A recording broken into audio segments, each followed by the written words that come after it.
Bonjour à toutes et à tous et bienvenue dans cette nouvelle vidéo d'actualité cyclisme. Comme vous l'avez vu au titre et à la miniature, aujourd'hui on va s'intéresser à un vélo en particulier, et pas n'importe lequel, celui du luxembourgeois Andy Schleck. Alors ne perdons pas plus de temps, c'est parti pour le début de cette vidéo. Dans l'industrie du cyclisme, les vélos haute performance sont le segment de marché en plus forte croissance et offrent les marges de profit les plus attractives, d'après Global Industry Analyst. Ce secteur est extrêmement concurrentiel avec des acteurs mondiaux, comme le montrent les vélos utilisés lors du Tour de France.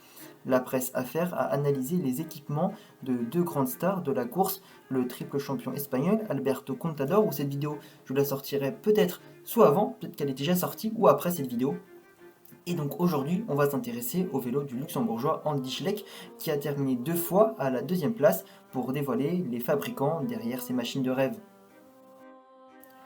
Alors, pas besoin de vous présenter Andy Schleck, une grande star du cyclisme qui nous a offert des moments inoubliables aux côtés de l'espagnol Alberto Contador. Et pour petite précision, Andy Schleck, le vélo que je vais vous présenter, c'est lorsqu'il était dans l'équipe Léopard Trek Vélo, Trek m'a donné 6.9 SSL. Alors c'est parti, je vous le présente tout de suite.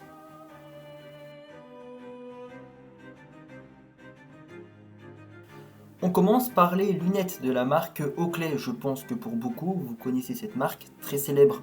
Vente de 1,1 milliard aux États-Unis en 2010 et elle compte 3400 employés.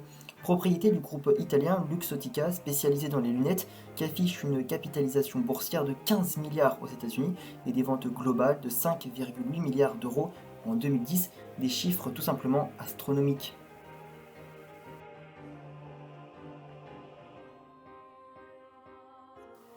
On continue avec le jeu de direction.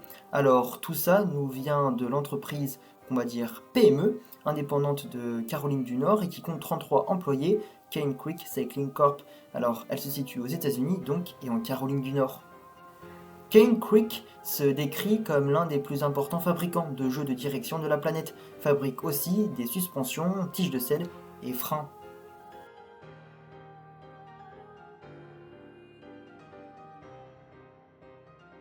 On poursuit avec les roues, les pneus, fourches, guidons, tiges de selle, casque, et tout ça nous vient des États-Unis, de Californie, de la marque Bontrager.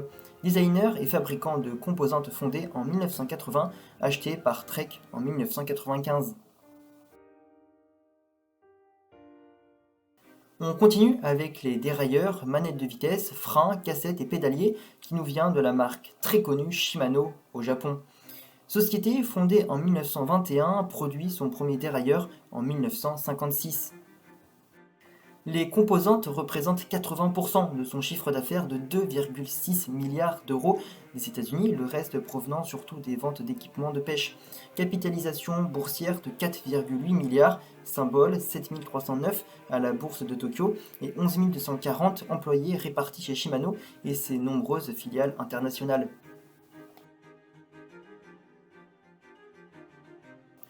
On continue avec les souliers qui là nous viennent d'Italie, de la marque Northwave, société qui a son siège social à Trévise, propriétaire de la famille Piva.